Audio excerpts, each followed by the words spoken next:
Is it on? Yes. Good afternoon, everyone. I invite the board members to take their seats. We're just going to get started.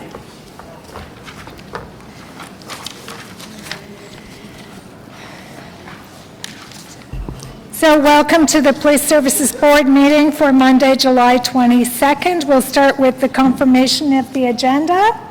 Carried? Thank you. Confirmation of minutes number 9 from June 24th, 2019. Carried?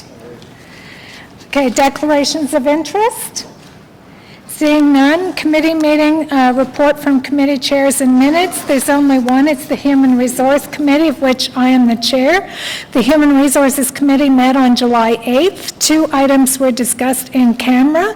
One, a personnel matter involving a named individual, and the second, the chief and CAO recruitment. With respect to the recruitment, the posting for both positions closed on Friday, July 19th. Over the coming weeks, we will be working with the search firm to go through the applications. We are planning to hold interviews in August. And that's the end of my report. So received. Thank you. Inquiries? Seeing none, items of business, the chief's verbal report. He does have a report, so we're going to hold that and return to it. Item number 2, measures to curb gun violence. There is a motion of referral. If that motion carries, then we will not be hearing any public delegations because that will come back in January. So unless anyone has an issue with that, I'll just ask Member Smallwood to move the motion. So I would like to change a couple of words in the motion. Okay, well, you can read the revised version, but why don't you go ahead and do that now? So whereas City Council at its meeting on June 26, 2019, considered motion 1612 from Councillor Walson King regarding measures to curb gun violence, and approved motion 1613 to refer the matters to the Police Services Board for consideration.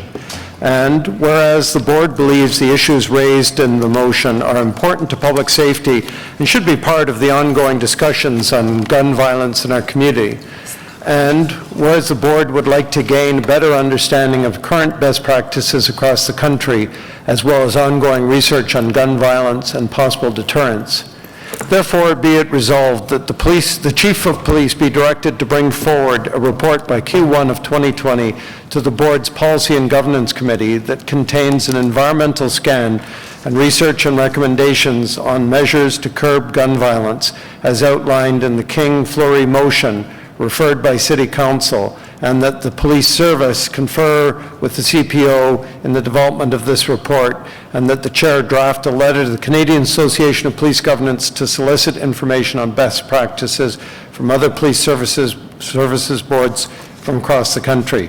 And I just wanted to change, after it says contains an environmental scan and research, I'd like to add which looks both nationally and internationally. Okay.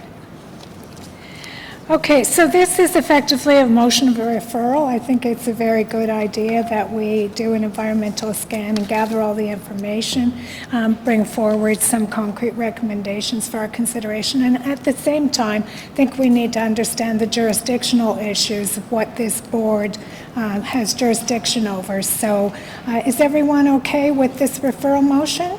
Is it carried? I have a small question for this motion. If Member Smallwood can enlighten me what the end result we want to achieve with this motion. Sure. I think what we want to do is we want to find out what the best practices are elsewhere in the country, nationally and internationally. We know that, first of all, we as a board can't impose a gun ban, but what we can do is look at upstream issues and see what things we can do that might help with respect to reducing both the availability of guns on the streets and the violence that comes from those guns being available on the street. So really, we want to make sure we're not trying to reinvent the wheel. We know this is a problem that is not unique to Ottawa. It's a problem that is seen right across the country, and in fact, it's seen nationally, internationally, and UK and other areas. Even there, they've had issues with gun violence. So we want to make sure we've see what the best practices are out there so that we can take advantage of those with whatever gets brought forward here. Just a small thing, in case after the research, the police comes out with the best practices that we should be banning the handguns, this is a federal jurisdiction, right? That is correct. So what That's, would be? Member Nerman, that's one of the things that we want to understand, what jurisdiction that we have before we go down this path. So that will all be captured in the report that comes back in Q1 2020. Okay, thanks. Okay, so carried on the motion? Thank you. Item number 3, attendance at the Ontario Association of Police Services Board's Labor Seminar. Carried. Item number 4, 21 Concourse Gate lease renewal. Carried. Thank you. Item number 5, appointment of special constables, Carleton University. Carried. Item number 6, the modernization roadmap update. Received. Received. Item number 7, interoperable mobile communications managed service. Received. Item number 8, complaints report, Part 5, Police Services Act, second quarter 2019. Received. Item number 9, legal services status report 2019, second quarter. Received. Item number 10, board monitoring requirements status report, second quarter 2019. Received. Item number 11, outstanding board inquiries and motions from July 2019. Received. And item number 12, letters of commendation. Received. Thank you. So returning to the only held item is the chief's, it's a friend of mine I never get to talk to. The chief's verbal report, and we'll turn it over to you, Interim Chief Bell. Thank you very much, Madam Chair. I have a brief update for you tonight. As you can appreciate and as you know, the summer months are our most busy and intensive operational time, so I'm going to try and give you an opportunity to hear about some of the operational successes we've had recently. Well, the first ones I'd like to talk about are the Canada Day and Blues Fest. As you know, both went off without a hitch for us. We had good responses, and any problems that arose in either of those events, we had a planning team that did a fantastic job and allowed us to redeploy or respond to any issues that did arise. So we're very happy with how both those events went, and like to thank our planning team for all the work that they've done on that. As you've seen recently through media reports, and as you know through discussions, we continue to increase our presence in the Byward market. We've deployed resources to actually specifically target social disorder and criminality as they occur in those areas. Many of those are often related to alcohol and the use of alcohol around the establishments there.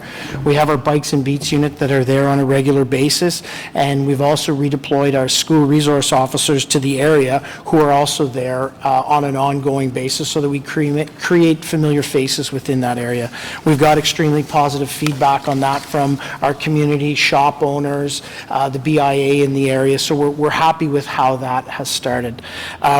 This represents the start of the changes that we're making to community and neighborhood-based policing that's in line with the strategic plan that was put forward by the board. I'd like to update you on some other operational things that we have done in the last little while, including a drug and gun arrest that was made last weekend. In line with our gun and violence suppression efforts, the Guns and Gangs Unit did an investigation in collaboration with the Gatineau Police Service that resulted in 2 search warrants being executed, 2 known offenders being charged, 2 handguns seized, and a number of drugs. So I'd like to thank Deputy Chief Jaswell. He's not a detective anymore. Deputy Chief Jaswell and his team for the work they're doing there. Also, our repeat offender enforcement team recently arrested a parolee in relation to a robbery investigation. That ultimately resulted in charges to that individual, a revocation of their parole, and a replica handgun being seized. We continue to focus on break and enters, as we know they're a community concern and continue to be that. Earlier this month, the Frontline Directorate responded to a break and enter that had occurred, and were able to contain and cordon off the event, the area, so that our canine unit attended. That canine officer, with his dog, was able to conduct a track, and 2 kilometers away was ultimately able to arrest an individual and charge them with that break and enter. That investigation continues, and we're looking to see if we can link that to any others that have occurred in the area. Also through the summer, we do lots of community events. It's nice weather, people get outside, and we actually try and ensure as many of our officers can attend those events as possible. It's a great opportunity for officers to connect with the community, and I know Councillor Meehan is having one this week on Wednesday, which we'll be in attendance with and looking forward to. But beyond that, in the last couple of weeks, we've had 3 key events. Flotilla for Friendship, which is an event that we do on a yearly basis, where members of the Ottawa Police, OPP, RCMP paddle with Indigenous youth to form and build relationships. Fantastic event. The weather was beautiful this year, and it was again very well attended. This past week, the Community Equity Council led a listening circle with the African Canadian Association, where members of the executive team, as well as members of the Community Equity Council and officers, were able to sit and have a dialogue and listen to some of the challenges that the African Canadian Association was feeling, so that we could gain information to figure out how to make some of the changes that we want to make. The last event that I'll talk about is the Hoop Stars Basketball Classic that occurred last weekend at St. Luke's Park. It's a great event, well attended. Both deputies were in attendance to be involved in the event, and we know it's the second year to be the Hoop Stars Classic, and we want to see it continue for many years, because it's a great opportunity to build partnerships within that community.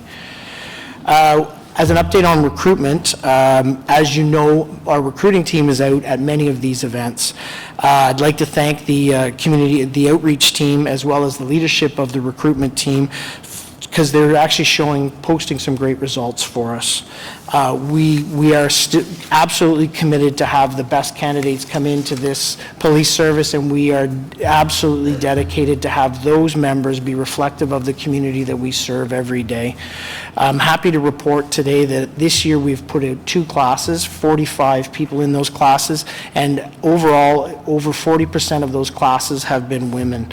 We're still making progress in other areas. We know we have work to do, and we continue to need to improve in different areas, from the process, from the recruiting, and how we get people through our system. But we are working on that, and I'm very happy to report on the success that team's had. The last thing I'd like to update on is our equity, diversity, and inclusion work that we're doing. That, as you know, that work is led by DC Jaswell. So this past month, we've implemented the dynamic census mode on our census system that's provided by CCDI.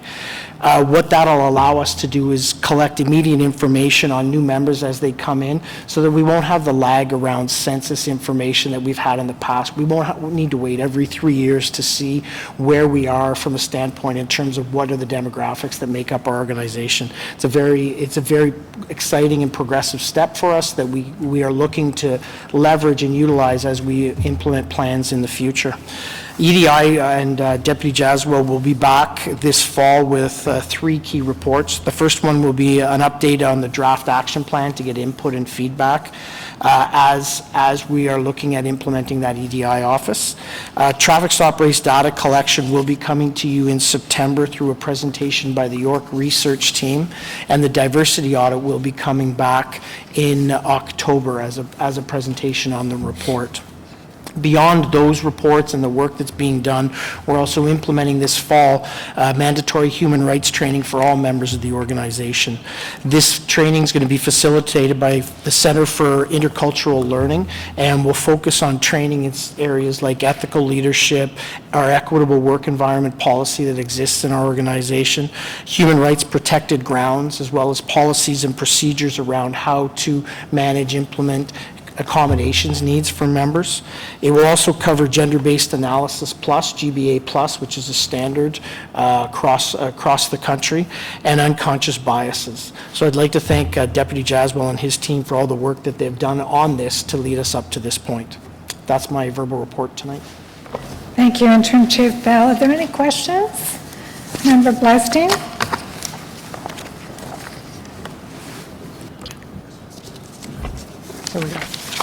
Thank you very much for that. I just want to say that I was out July 1st for about 13 hours on a ride-along, and I just want to compliment everybody again, from Superintendent Mark Ford, who ran an incredible team working with other first responders and other key personnel in the city to ensure that everything was smooth and was secure.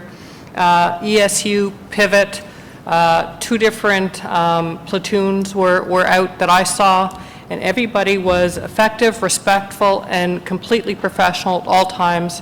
I found it very heartwarming to watch them working very hard. I was at Clark Park when the events happened there, and it was so well done, and I just want to compliment everybody at OPS that was part of that, part of the planning, part of the work that was done, and just the professionalism. So I just want to say that publicly. Thank you very much, Member Blasting. Member Nerman? Thank you, Chief, for all that. I have a bit of a concern which has been brought. As we all know, that Ottawa Police Service is committed to protect the safety and security of our communities, and there is no doubt about it. Now, there is an online system, reporting system for various crimes, including hate-motivated crimes. However, the online application form has one of the mandatory field for gender, that is male or female. I have found on Toronto, Peel Region, and Halton, they have a third gender option available to the public. So I just want to hear from you whether it is there are any, we are taking any steps to bring in the third gender neutral clause, because this may be disadvantageous to the LGBTQ communities. So I will start, and then I'm going to pass it over to Deputy Chief Jaswell. So thank you very much for your question. What I do know is that early on, work started as it was brought forward by our LGBTQ committee, who had the same concerns. So I'll let Deputy Chief Jaswell update you on the work and the progress we've made on that. Thanks very much. Through the chair, as you know, there's a number of initiatives we've been involved with in response to our hate crime response, and we did an analysis of our online reporting system, and there's a couple of projects underway right now because we know there's a number of significant challenges with that system. We've seen an exponential growth in the amount of online reporting, so the public is using it, but there are still significant challenges with the use of that system. Gender identity is one of them. So it has been flagged to be addressed in terms of making that more gender neutral and open to individuals who choose not to identify as male or female online. So that is being looked at and addressed. My follow-up question is that if it is a mandatory field of the male and the female, what about these communities? So it means they cannot make an online reporting until they feel that they identify themselves. And that is my concern, and most of the communities who have approached me, they have that concern. No, and it's a very valid concern. And it's something we need to address. So we do have a plan in place. We have about 5 sort of theme areas in terms of addressing hate crime with respect to our online reporting system that we're working through now. We've made some changes to that, including addressing the issue of third-party reporting, addressing issues like hate incidents versus hate crimes, but there are some aspects that are still being worked on, and that will be one of them. You have any timelines? Maybe I can speak, ask Superintendent Rayom if we have a sense of that.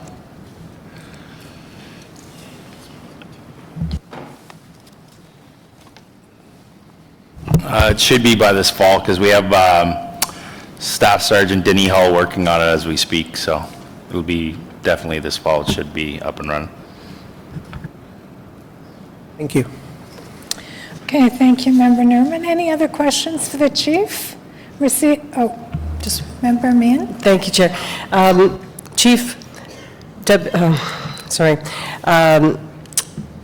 I guess my question is, last week when we talked about the reintroduction of neighborhood policing, there were 3 areas identified. One of them was South Ottawa. Can you just define South Ottawa for me? So we're still working on the actual neighborhood catchments that we'll work in that, but that's the Laurie Greenberg, Hetherington, Ledbury area down in that southern area of Ottawa, the South Keys area. So the officers would be mobile, though, if they needed to go further south, like into Riverside South or Finlay Creek? Or are they able to do that? That's not the intentions of that team. Those teams are actually going to be based directly within those neighborhoods, building relationships in those neighborhoods as boots on the ground to work specifically in identified neighborhoods. What that will allow us to do is free up time for other community-facing resources as well as our reactive resources who over the last period of time have increased their engagement in problem-oriented policing projects so that they can focus on those other areas. As we indicated, it's a staged introductory. We're starting with those 3 neighborhoods, and next year with the growth that we have anticipated putting into the budget, we will continue to develop, identify the neighborhoods further neighborhoods that require those teams and place them there. Thank you, Chief. Thank you, Member Meehan. Anyone else? Seeing none, received on the Chief's verbal update? Received. Thank you. That's the end of our public agenda.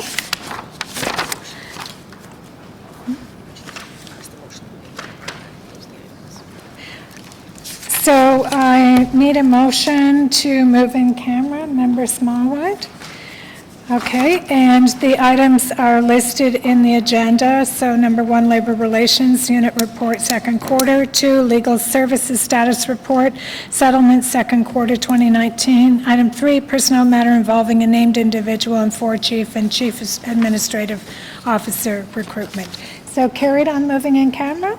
Carried, thank you.